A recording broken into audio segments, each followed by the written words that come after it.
अध्यक्ष की पीठ के ऊपर फाइल फेंक दी थी। किस मुद्दे पे गुस्सा कर? कि बांग्लादेशी घुसपैठियों के मुद्दे के ऊपर सदन में चर्चा करने की अनुमति नहीं दी जा रही थी। ममता जी ने संसद में 22 मिनट के अंदर 14 बार बांग्लादेशी घुसपैठियों का मुद्दा उठाया और आखिर में आक्रोशित होकर पीठ के ऊपर फाइल फेंक दी। मैं तृणमूल कांग्रेस से पूछना चाहता हूं कि आप ममता जी तब सही थी या अब सही हैं? संसदीय मर्यादा को ध्वस्त करते हुए पीठ के ऊपर फाइल फेंक देना और आज उन्हीं का समर्थन करना। मैं याद दिलाना चाहता हूं कि विषय सिर्फ चुनाव का नहीं है, यह भारत की सुरक्षा और अस्मिता का भी विषय है। क्योंकि सिर्फ एसआईआर का विषय नहीं, पश्चिम बंगाल में तो स्थिति और भी विभत्स है कि मुर्शिदाबाद में उनके एक नेता हुमायूं कबीर ये बयान देते हैं कि वो तथाकथित बाबरी मस्जिद, जिसे सदैव सुप्रीम कोर्ट ने डिस्प्यूटेड स्ट्रक्चर या विवादित ढांचा शब्द कहा है, उसका पुनर्निर्माण कराएंगे। और इसके ऊपर या तो इंडी गठबंधन के लोग मौन हैं या समर्थन कर रहे हैं। तो हम ये पूछना चाहते हैं कि पश्चिम बंगाल में चुनाव के समय यह किस प्रकार के वातावरण का निर्माण तृणमूल कांग्रेस और कांग्रेस जैसे दल मिलकर करने का प्रयास कर रहे हैं। और जहां तक एसआईआर की व्यवस्था है, स्पेशल इंटेंसिव रिवीजन की जो व्यवस्था है, इस पर मैं कोट करना चाहूंगा कि यह पारदर्शी निष्पक्ष चुनावों के लिए कितनी आवश्यक है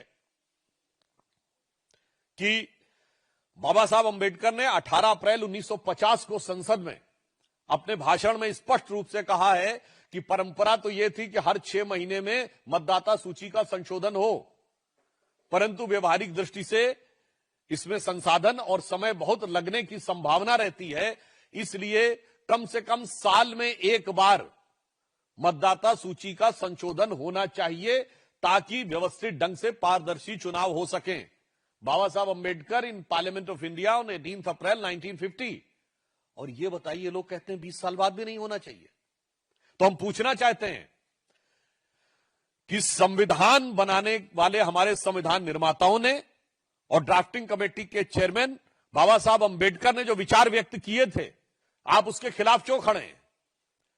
अच्छा चलिए, आपको संविधान निर्माताओं के विचारों की कोई कदर नहीं है, तो ममता बनर्जी जी ने स्वयं 2005 में 4 अगस्त 2005 को भारत की संसद में जो तब तक का सबसे विचित्र उदाहरण था कि पीठ के ऊपर, यानी अध्यक्ष की पीठ के ऊपर फाइल फेंक दी थी। किस मुद्दे पे गुस्सा कर? कि बांग्लादेशी घुसपैठियों के मुद्दे के ऊपर सदन में चर्चा करने की अनुमति नहीं दी जा रही थी। और उस समय की जो मीडिया रिपोर्ट्स अवेलेबल हैं, उसमें ममता जी ने संसद में 22 मिनट के अंदर 14 बार बांग्लादेशी घुसपैठियों का मुद्दा उठाया और आखिर में आक्रोशित होकर पीठ के ऊपर फाइल फेंक दी। मैं तृणमूल कांग्रेस से पूछना चाहता हूं कि आप ममता जी तब सही थी या अब सही हैं? यह कौन सा परिवर्तन आ गया कि आप जिन बांग्लादेशी घुसपैठियों के खिलाफ इतना आक्रोश था कि संसद में 22 मिनट में 14 बार बोलना और संसदीय मर्यादा को ध्वस्त करते हुए पीठ के ऊपर फाइल फेंक देना और आज उन्हीं का समर्थन करना। मुझे लगता है कि सिर्फ संविधान निर्माताओं का ही नहीं, उनके स्वयं के जो विचार हैं, जो उनका स्वयं का वो है, वो अपनी बात को निगेट कर रही है। मैं एक और आज उन सूचियों में सही लोगों की पहचान क्यों आवश्यक है, सही लोगों की पहचान क्यों आवश्यक है, ताकि कोई विदेशी घुसपैठियों के माध्यम से भारत की सत्ता को हड़पने का प्रयास या किसी राज्य में सत्ता को हड़पने का प्रयास न करे।